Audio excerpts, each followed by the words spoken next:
بسم اللہ الرحمن الرحیم۔ علم کے بعد اس پر بھی عمل کیا جائے، کیونکہ بے عمل عالم سے آخرت میں سخت باز پرسش ہوگی۔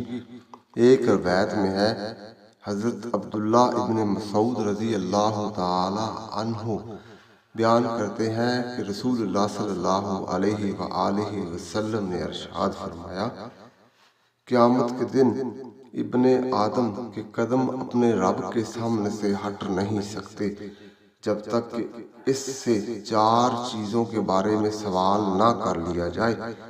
اس کی جوانی سے متعلق کہ کہاں اس کو بوسیدہ کیا، اس کی عمر سے متعلق کہ کہاں اس کو ختم کیا، اس کے مال سے متعلق کہ کہاں اس سے کمایا اور کہاں اس کو خرچ کیا، اور اس کے علم سے متعلق کہ اپنے علم پر کتنا عمل کیا۔